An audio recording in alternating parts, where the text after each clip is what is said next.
Keep it coming, keep it coming, keep it coming.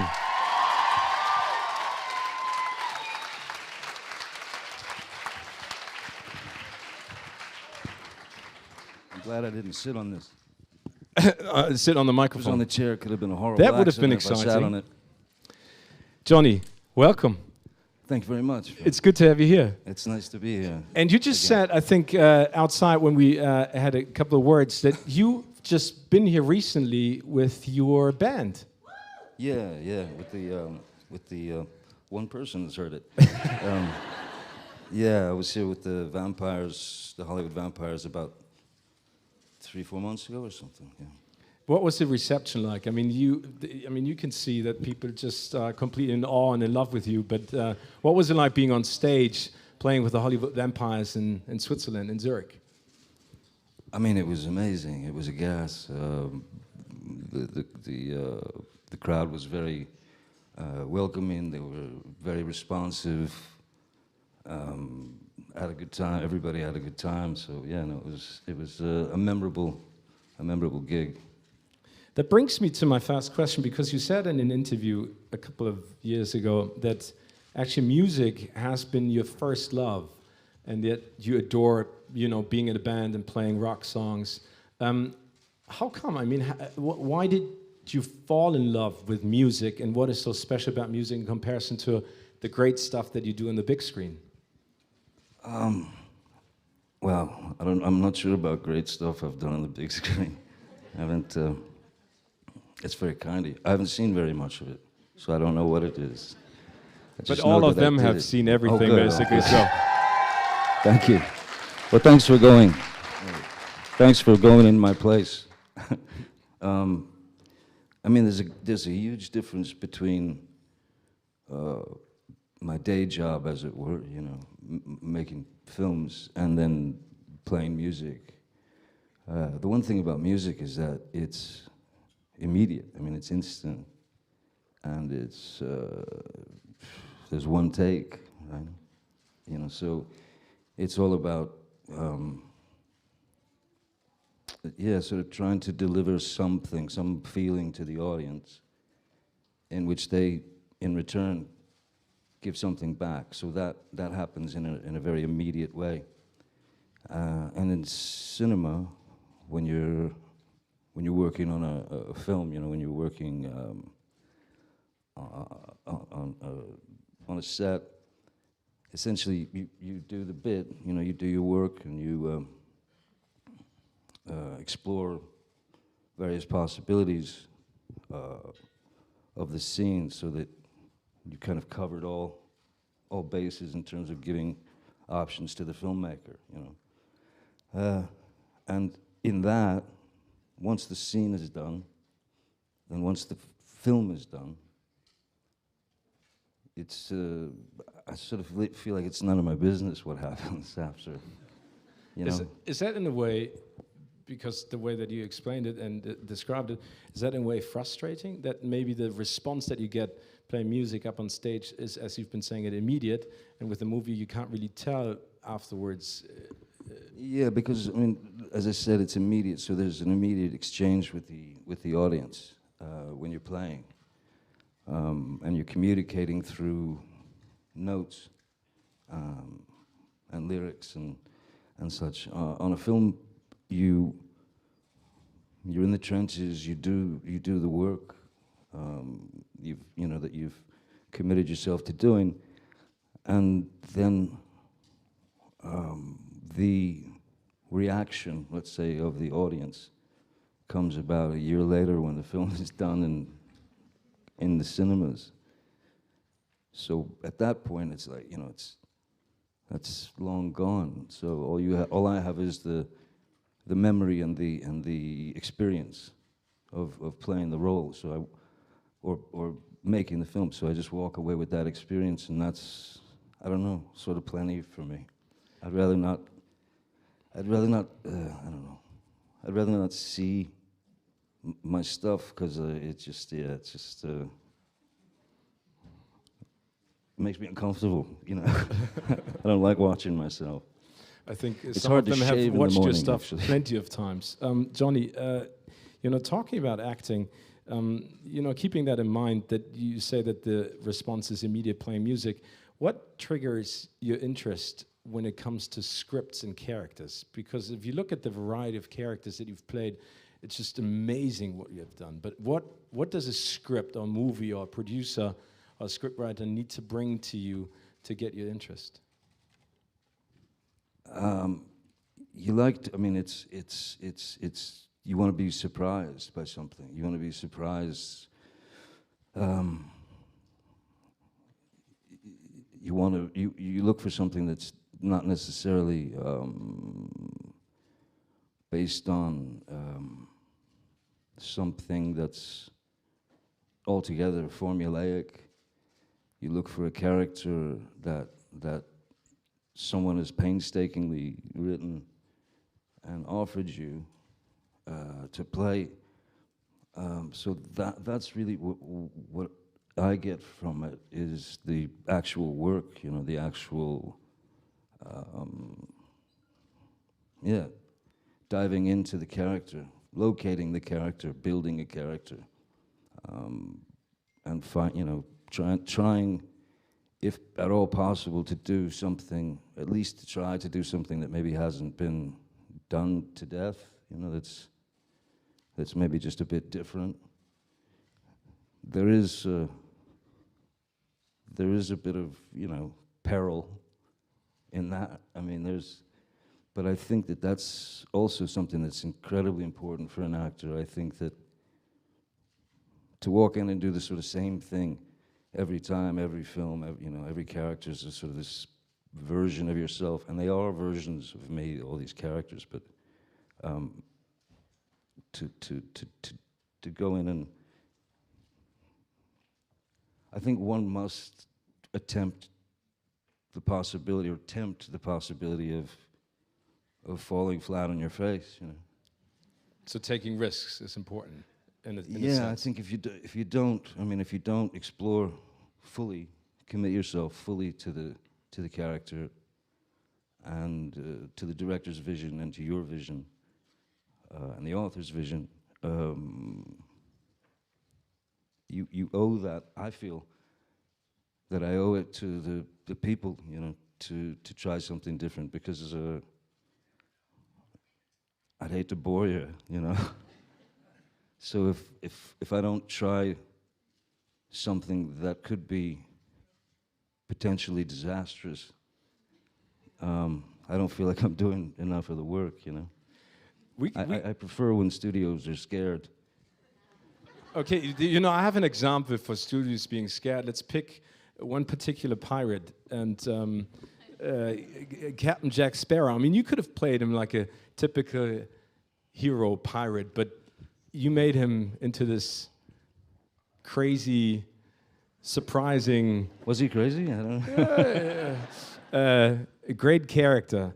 Thank you. And there have been legends about, what Disney thought about it when you first stepped on set. Maybe you can, maybe you can tell us a little bit about how you went in creating Captain Jack Sparrow, and how it went sort of from that. The initial thing, I mean, Captain Jack was written in the original screenplay. He was just written as a kind of swashbuckler, just you kind of, pirate who swings in, sword fights a little bit, and then swings out, grabs a girl, and that's it. And then I had different ideas for him. Captain Jack was. This is going to sound weird. He was actually born in a sauna. It's true. Captain Jack was born in a sauna. Yeah, he was, yeah. I was. Whose sauna? My sauna. Okay, your sauna. It's now his. I thought about this guy who I was just looking at various aspects of the character, and I figured this is a guy who's been on the sea, on the high seas for probably all his life, the majority of his life at least, and therefore had probably dealt with a lot of inescapable heat to the brain. Makes sense.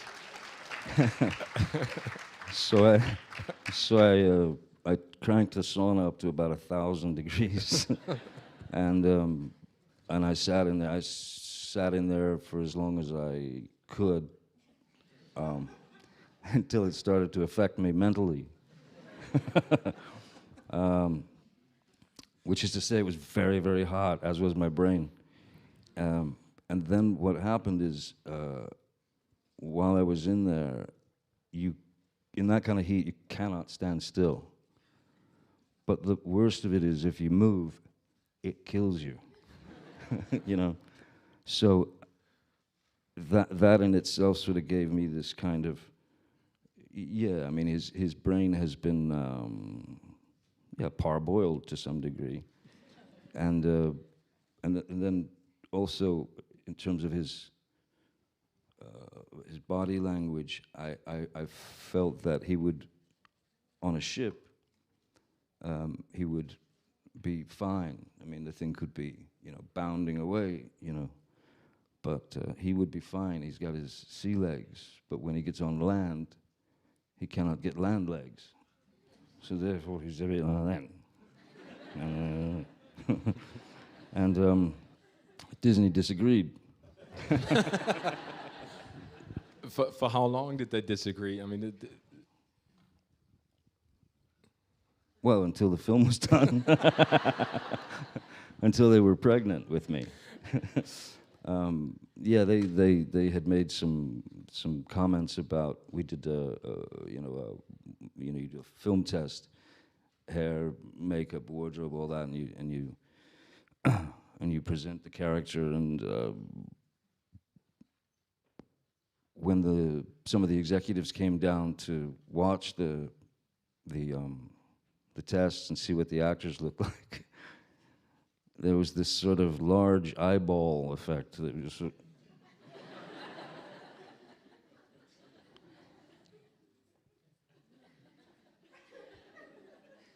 what's he doing? And then I got phone calls like, you've got to lose the things on the dangly things. You got to I mean, what's that sore on your face? And then they kept. Then I got phone calls like, please, what is he? What's going on? Is he just like, mentally like just gone? Has he just left the building a long time ago? Is he just incredibly drunk, or is he gay? And so my answer was, I'm sorry, didn't you know that all my characters are gay? That was the last question they asked, and they were uncomfortable, and I put it to them that they were welcome to fire me, and replace me if they wanted to, and because I wasn't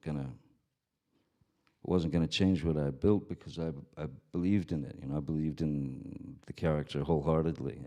I felt that I felt very comfortable with him, and I felt I was onto something. And also the fact that every time they complained or gave me that, you could see them even peripherally while you're doing scenes, like the writers going, "That's not in the script." That's not in the script. And you could see all these worried faces. It actually, I found fuel in it, It gave me fuel to go further. So I did.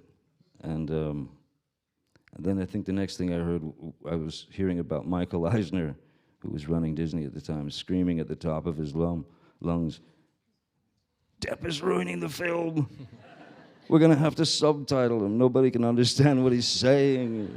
What is he doing? Oh, my God." I understand their worries, because the film that they had released prior to that was the Country Bear Jamboree, which I was not a part of. So, I mean, that was, I think, almost 15, 16 years ago, and since then you've made a couple more Pirates movies, and I mean, even all the rides at the Disney World parks, I mean, they're focusing on Captain Jack Sparrow. It's weird, that, isn't it? Yeah, yeah, but I mean, Strange. probably the greatest thing is, and I think that is something that you do so well, and that is something that is in your DNA, is that you visit kids dressed up as Captain Jack Sparrow and Yeah. sort of talk to them at hospitals and everything. So, having created that character with all those difficulties and all these people who told you basically not to do it, how does that make you feel that a character is so dear to people's hearts and makes people so happy? I mean, kids and adults. It was something that was completely and totally unexpected for me, because I'd essentially had a career of, well, with regard to the business, like in terms of Hollywood and the business and films that make money at box office and all that, I essentially had a career of about 20 years of failures in their eyes, you know. I mean, Ed Wood was a flop to them, and or you know, any of the sort of stranger films or whatever. I mean, when I initially thought about Captain Jack, another thing to keep in mind is I had a 3-year-old daughter. Lily Rose was 3 years old at the time. So for 3 years, I'd watched nothing but animated, but cartoons, you know. So I watched tons of cartoons, a lot of Tex Avery, and at watching these things, you start to think, well, why are the parameters so wide? Why is it that Wile E. Coyote, for example, when he's chasing the Roadrunner, he can have a boulder dropped on his head, and then you cut to the next scene and he's just got a little bandage on it. But people buy it. You know, that's the suspension of disbelief. You've got 5-year-olds who love Bugs Bunny. You've got 25-year-olds. You've got 85-year-olds who love these cartoon characters because they can get away with things that we can't. And so that was really my approach, was how do I infiltrate that kind of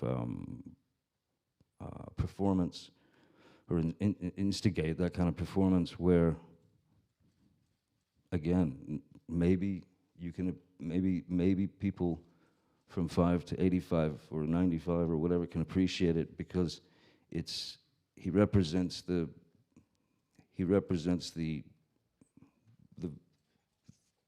side of us that we aren't able to get away with. He can get away with things that we can't get away with in everyday lives, you know. He can say anything and it makes no sense and people just go, right, you know. So I suppose, yeah, the ultimate irreverence was what I was looking for, and I found it. You know. But going to hospitals, oh, thanks. Thank you. Thank you. Very sweet, thank you. I was so appreciative of people, you know, taking Captain Jack into their lives, like, you know, they saw something, they found something in him, they could relate to something in him, and it was all generations. It was fascinating. So going into hospitals where there's, you know, very, very, very sick kiddies, you know, little kids, and their parents, and they're facing adult pain. They're facing the most difficult thing in life that any one of us will face, which is death. So if there's any way for me to go into a hospital like that, and at least take them out of that, or you know, give them some kind of, you know, jolt of hey, you're going to be all right, kind of thing. You know, just fight it, keep fighting the good fight, and all that. And then you see the courage in their eyes, the courage of these children, and you see these big smiles on their faces, and then you look in the corner and you see the parents melting, just dying themselves. Yeah, I have to do it. I feel I owe that at the very least. So for me, it's satisfying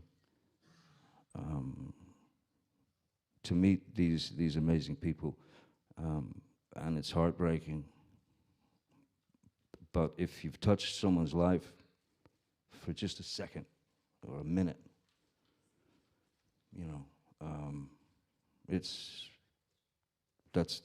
I'll do that for the rest of my days. Thanks. So we hope that Captain Jack Sparrow will return on the big screen as well. Sorry? That Captain Jack Sparrow might return on the big screen as well. I would like to touch upon two topics that you just mentioned. One is death, and the other one is, being able to say things as Captain Jack Sparrow and then being able to get away with it. You brought a brilliant movie to the Zurich Film Festival, Richard Says Goodbye, and Yes, it has sort of in that sense, because Richard is facing death in that movie, and on the other hand, he sort of starts to get away with doing stuff that he didn't do before, prior to his to being diagnosed with a terminal illness. Is that something that you said is a challenge and the character that you like? Because it's interesting that he does all that stuff, but at the end, you kind of sense that he is a lonely person, and he just wants to be loved by his wife and his kids and everyone around him, and he's just, Things go a little sideways for Richard, yeah. What attracted you to the character? I mean, what did you like about Richard? First and foremost, I'd met with the director, who's right here. Stand up. Stand up. This is Wayne Roberts. Wayne Roberts. Our writer-director. And we sat down to talk about it, and those meetings last for about, I don't know, normally an hour, and I think we ended up sitting and talking for about 9 hours, just talking and riffing, and the script I just thought it was beautifully handled. It's rare that within the first 30 seconds of a film, the main character is given the news that he's about to croak, like any time soon, and that there's no chance. And then, there's what I loved about it is he never took a moment to sort of feel sorry for himself. He never, he was. I think it's a very smart thing to do, to avoid asking the question why.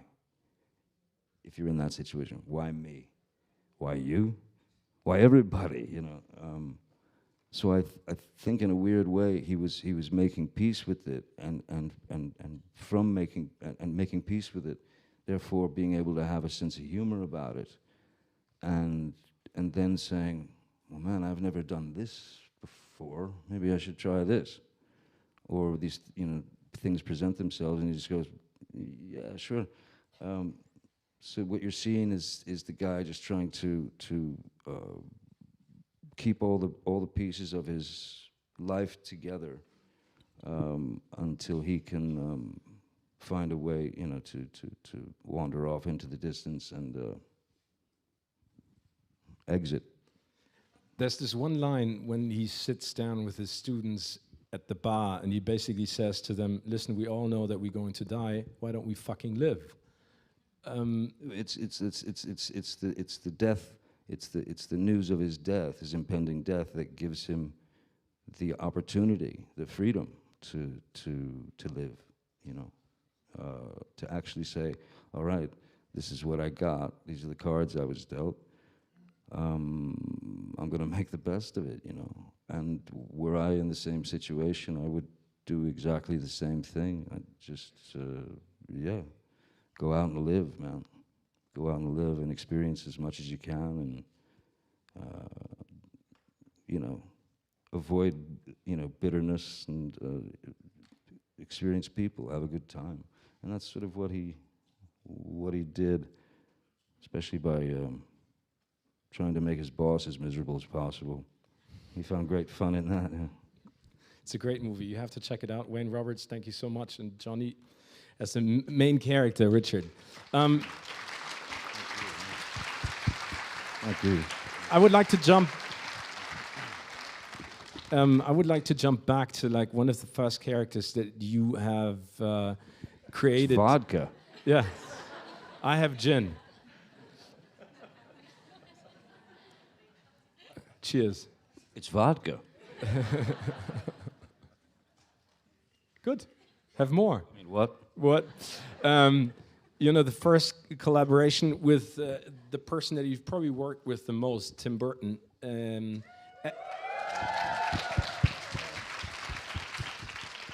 yeah, he's a special breed, that one. Edward Scissorhands. Mm-hmm. Thank you. You know, you've been talking about Captain Jack Sparrow and the way that you created him and basically went about him, and that you finally found him, and that you didn't want to sort of split with him. Tim Burton is probably the same kind of breed as you are. He does things that are just amazing in creating these movies and telling these stories. How do you two work together, and especially how did it come about with Edward Scissorhands? And was it sort of love at first sight between you and Tim? I don't know. It was weird. It was strange. I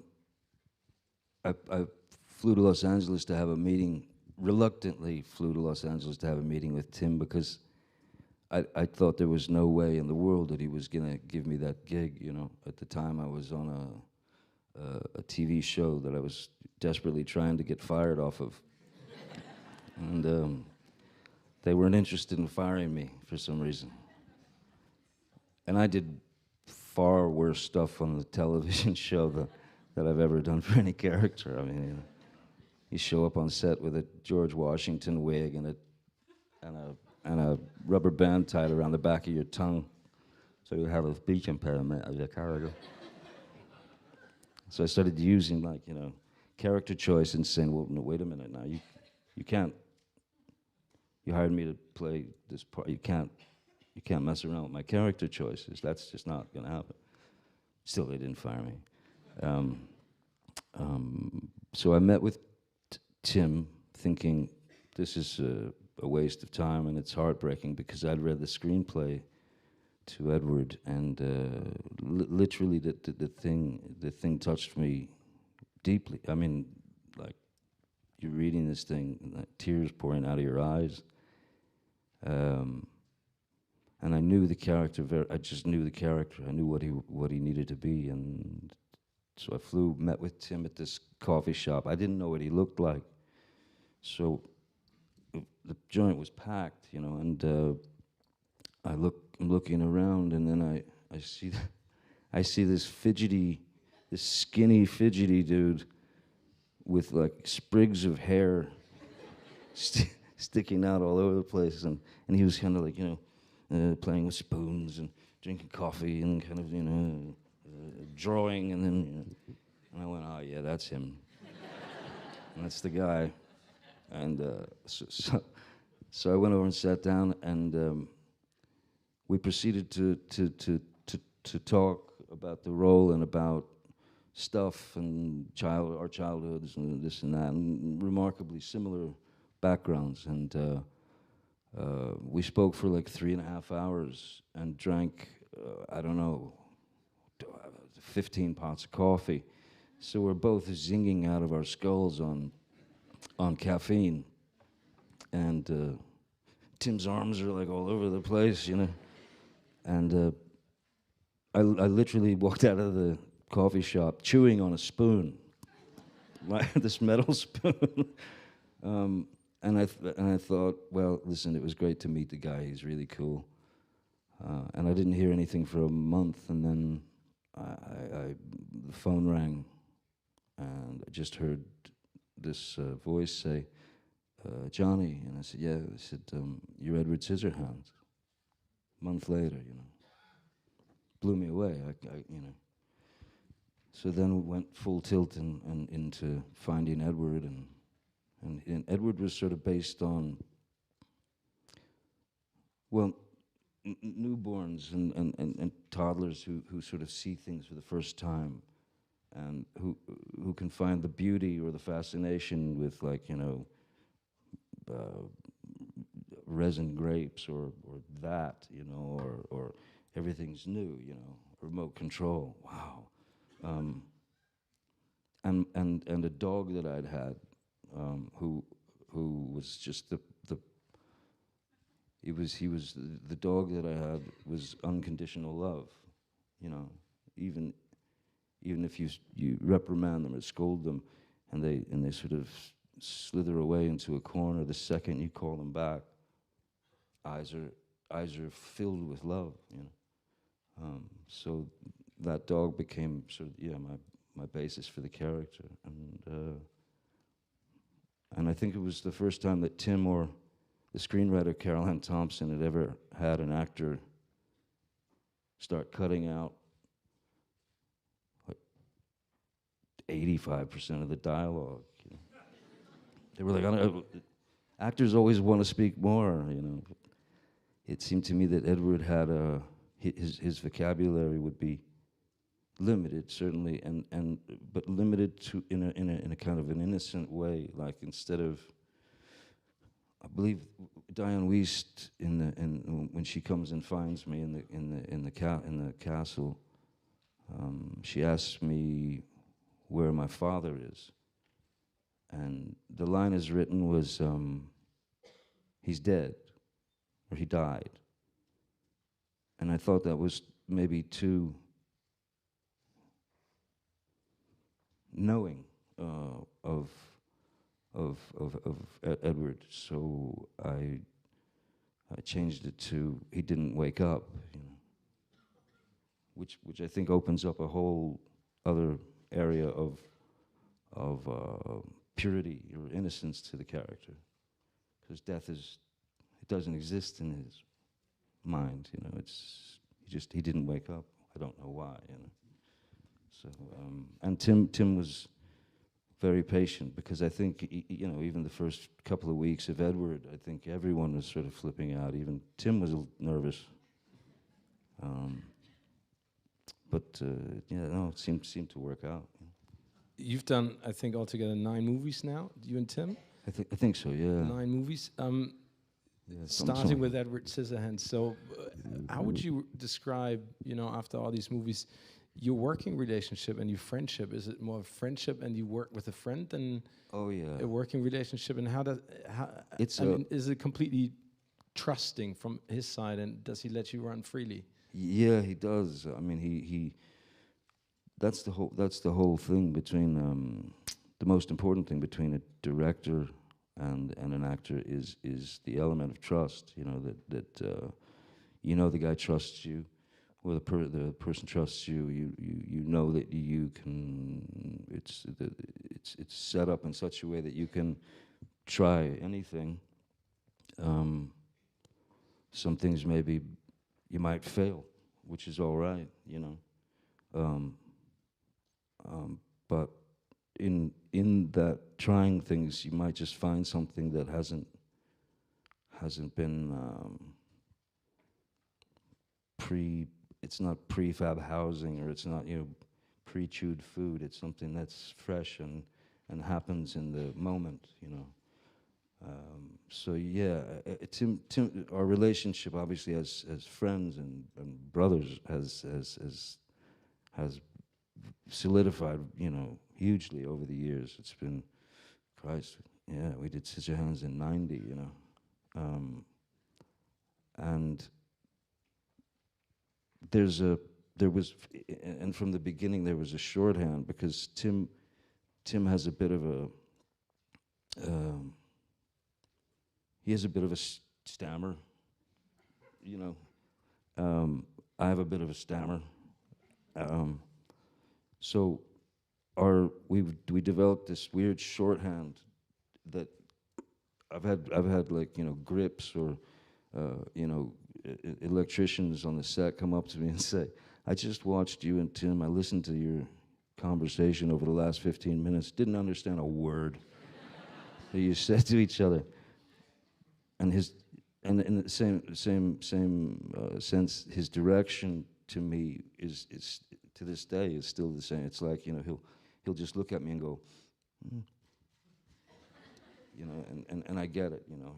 He'll do something like, what if, you know, like when he, so that's there, right? And then, you know, and I'll go, yeah, of course, yeah, sure, yeah, I got you. And it's still that way to this day, you know. Anything on the horizon with you and Tim that we can look forward to that you are talking about? We've talked about a number of things, you know, and I'm sure there'll be something down the road that we'll figure out to do together. I certainly hope so. But Tim's one of those guys that if he literally just picked up any piece of paper or several pieces of paper and wanted to shoot it, I would gladly do it. No, I don't care what the subject matter is. I would do it. Yeah, there's something. I mean, he's my best friend in the world, really, Tim. You know, so very lucky. Thank you. He's very special, Tim.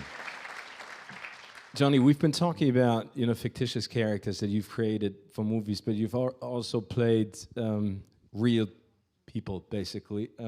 For example, George Young in Blow, FBI agent Johnny Pistone and Donnie Brasco, John Dillinger in Public Enemies, the gangster James L. Bulger for Black Mass. Yeah.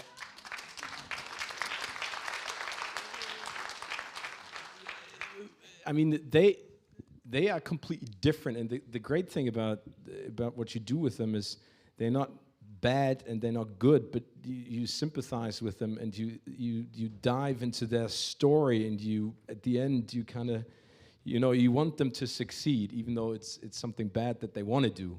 But what did you like about those characters, and especially knowing that they existed and the research is completely different? How did you go about preparing for those characters and roles? It sort of depend on the character, and it also depend on what was available to me with regard to the preparation of the character. Like, for example, with Joe Pistone and Donnie Brasco, I had the opportunity to spend a good few months with him prior to the film, and he was also with me on the set every day. It was interesting because the months in preparation, and then also through the shoot, in the daytime I'd be hanging out with Joe Pistone, the real Donnie Brasco, and then at night I would be hanging out with these mob dudes. So in the day it was Joe and the FBI, and at night I'd go out with the mafia. Go to their clubhouses, go to their houses, go to dinners, and then the strange thing is I found that they weren't all that different, really. They just had different objectives, but they're not all that different as people. They really weren't. So that was incredibly helpful. And in playing a character that's actually existed or exists, there's a huge amount of responsibility to that person, to not just to be accurate for them, because yeah, I did the movie, but they got to live with that for the rest of their days. Like George Young for the film Blow, I went to what was the name? I went and hung out with him in some prison in upstate New York, and spent a bunch of time with him there and got to know him, you know. And he was super helpful throughout the shooting of the film. You know, get these collect calls from the prison, and it would be, George, how's it going, John? You know. Jimmy Bolger, Whitey Bulger for Black Mass was, I contacted his lawyer and asked if it would be possible to sit down with Jimmy Bolger, because there's footage of him, but there's very little of his, there's very little audio of him. And he very respectfully, I gotta say, declined to sit with me, because his reason was that he hated the book that the film was based on, which is understandable. But I guess ultimately, and Dillinger, who I always thought was not, I always believed he was not what he was made out to be by authorities and history. So you approach them with, like, Jimmy Bolger, if you think about it, yeah, did he kill a lot of people? Apparently so. But I don't think that the guy woke up every morning when he was shaving, looking in the mirror, saying, I'm the most evil human being on the planet, and I'm going to go out and just destroy someone today. It was actually, for him, it was the business that he chose. That was his business. And the only way to stay on top was to decimate the other side. And he was very successful. And even successful at splitting and getting away with it for 16 years, you know, living anonymously in Los Angeles. So again, like characters who are what we think of as bad people or whatever, they all have a side where there is a kindness and there is love and there is deep emotion, you know. And that's really what I sort of focus on, because it's an interesting high wire act, you know. It's a very interesting tightrope to play a character who is as violent and unforgiving, and attempt to make him human enough, with a heart. I mean, human enough to where the audience is a little confused at why. The goal is you want the audience to like him somehow, and so that's the tightrope, you know. And sometimes it works, sometimes it doesn't. I don't know. I haven't seen him, so I don't know if it worked or not. Have you had any response to the portrayal of any of those characters from the real people? I had a very interesting letter that I got out of nowhere from she was the last remaining sibling of John Dillinger. It was his youngest sister, and she wrote me a letter after Public Enemies came out. And she said, I've seen the movie that you made about my brother. I didn't like it. I didn't like the film at all, she said, but I loved what you did with him. I really love the fact that you showed that Johnny, she called him, had a sense of humor, and he actually was more of a kind of a Robin Hood type figure, you know. I mean, he goes into a bank, farmers are trying to hand him their money. He says, I don't want your money, man, I want my money. It's in the safe, you know. So he'd get it. And that was, you know, during the Depression, or during, you know, he was like a rock and roll star, Dillinger. So yeah, you just try to make them human and take them away from maybe some of the kind of the poisonous biographies that have been, you know, laid out there.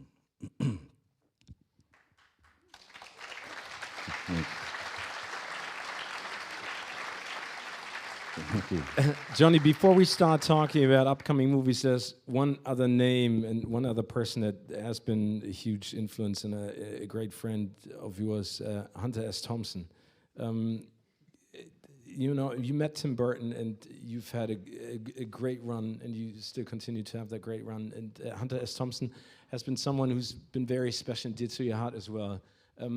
How did you two meet, and what clicked? We met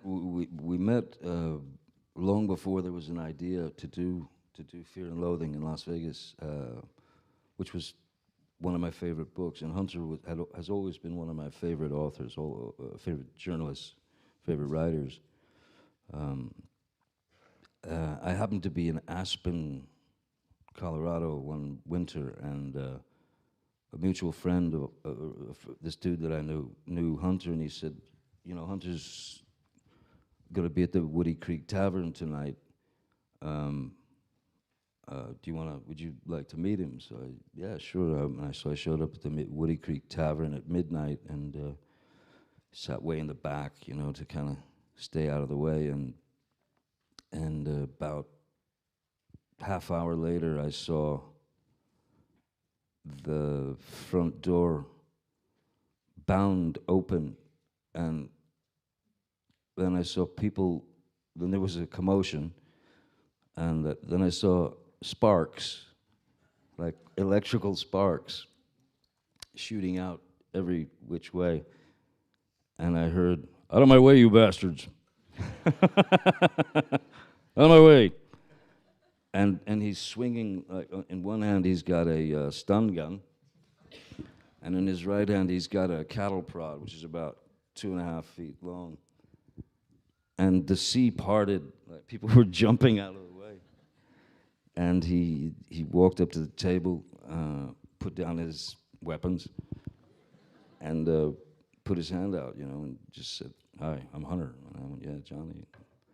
And we started to talk about, found that we were both hail from the same state, which there's only about 3 other people in the world that come from Kentucky, I think. So we talked about Kentucky, which he always referred to as the dark and bloody ground. That's the native translation of Kentucky. So we had a good time. We had some drinks, and then he said, "Come back to the farm, you know, come back to Owl Farm and hang out." So we went back, and I made mention of he was a gun freak, Hunter, and there was a nickel-plated 12-gauge shotgun on the wall, and I said, "That's a very beautiful shotgun." And he said, "Oh, you want to fire it?" It's 3:30 in the morning now. We have been drinking, and said, yeah, sure, I'd love to fire it. So he went and got some propane tanks, you know. And then some little boxes about yay big, look like a matchboxes, you know. And I've got a cigarette hanging out of my mouth, and he's saying, "All right, tape this box to the propane tank." Okay, I'm taping the box to the propane tank, and now I'm knowing that we're going to go out and shoot these propane tanks. So as I'm taping this box to the propane tank, I said, "What are these little boxes we're taping?" He says, "Oh, that's nitroglycerin." So I just, without even thinking about it, I just went, and I chucked my cigarette out of my mouth before we all went up in flames. And we took him outside and got about, 20 yards away. And he handed me the shotgun, so it was almost like this rite of passage, you know. It was like this test. I put one into the barrel, and ba-boom, you know, this 80-foot fireball shoots up into the sky. Good shooting, man, yes. And from that moment on, we became good pals, you know. He appreciated my shooting. I think Hunter. I think in me, luckily, I don't know how, but Hunter found a kindred spirit that would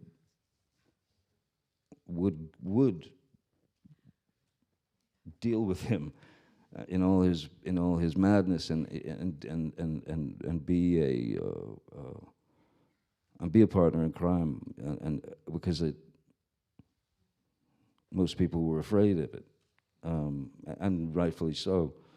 There were some rather fuzzy situations we got in that I probably can't speak about, but yeah, he would always. It was always like he was looking for a partner in crime. So I ended up going on so many strange adventures with him. You know, he called me once when I was doing Sleepy Hollow in London, and he used to call me Colonel Depp. Colonel, because he had made me an honorary Kentucky colonel, which, and he was very proud of it. Which, by the way, any one of you can become a Kentucky colonel. It's easy. But he was very proud, so he called me Colonel, and he called me up. He said, "Colonel, what are you doing?" I said, "I'm in London working, man. I'm going to need you in Cuba." "Yeah, you got to meet me in Havana in April." And I had there was a window where I had off, so I traveled to Havana and met Hunter there, and worked on a story with him and knew him. We were very, very close all the way up until his exit. I even built me a bedroom downstairs in his basement, which was I lived with a brown recluse spider, and after about 2 weeks, I realized that the nightstand where my ashtray was, and my matches and all that, was a full keg of gunpowder. So I went and found him. I said, "Can I show you something, man?" Bring him downstairs. I said, "Will you look at my nightstand?" And he looked at it and he goes, "Oh, Christ, that's where it went." I could have blown us off. I could have blown Aspen off the map with that amount. He was that kind of guy. So you instantly fell in love with him. He was pure. He was insane, but bright and quick and witty, and yeah, he was a great friend. And I think about him every day. I miss him every single day. He's yeah, he was fun, Hunter. He was always fun. Johnny, we are sadly running out of time, but I want to talk to you about 2 movies that are coming up. One is Fantastic Beasts, Grindelwald's Crimes of Grindelwald, exactly. yeah. And the other one is the one with Mark Rylance and Robert Pattinson that you've been working on. Yes, yeah. Tell us about the Grindelwald experience, and especially entering that sort of universe that you've been. It was amazing. It came out of nowhere. That someone said that J.K. Rowling would like to talk to me, and so I spoke to her producers and her director, and then I spoke to J.K. and we had a very, very long conversation,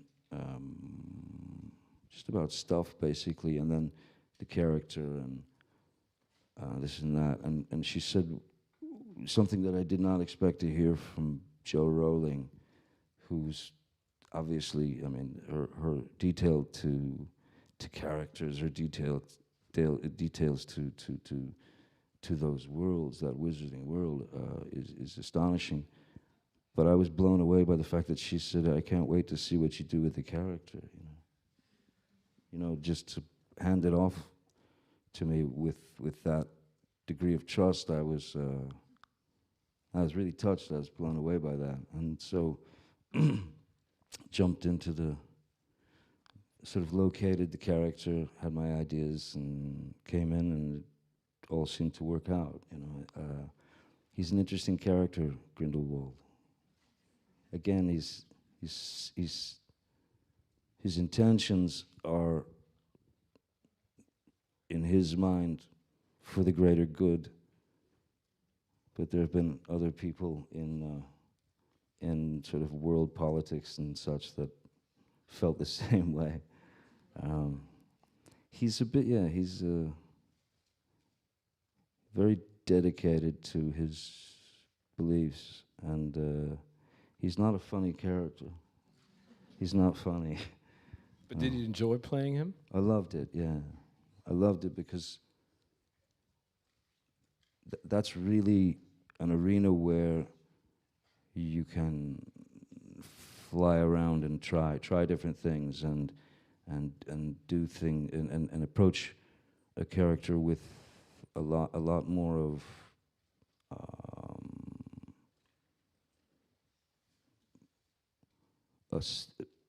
to take someone who is hugely teetering on fascist on his sort of, yeah, he's a fascist, you know, I mean, he's one of those, but to play him as a sensitive and concerned, yet manipulative and powerful wizard, the possibilities in that world are wide open, so you can really try anything. So it was a gas, and I look forward to the next. I think we start the next mid next year, and there's a film that I'm getting ready to go do with. It's based on, there's a Nobel Prize winning author named J.M. Coetzee, who wrote a book called Waiting for the Barbarians. And it's to be directed by Ciro Guerra, who's a fantastic filmmaker, and it's with someone who I admire greatly, Mark Rylance, who is, I think, a genius and really, truly one of the finest. The best. Here's what's amazing about Mark Rylance: he's considered, and is probably the greatest living Shakespearean actor today, and he refuses to acknowledge that, you know. He makes sort of fun of it. So it's, yeah, Mark Rylance, myself, Robert Pattinson. Yeah, super excited. So we're going to shoot that in Morocco, yeah, towards the end of October. Very exciting. Great. Johnny, last question to round it all up, getting back to the music. If you could give your life a rock star song title or album title, which one would it be?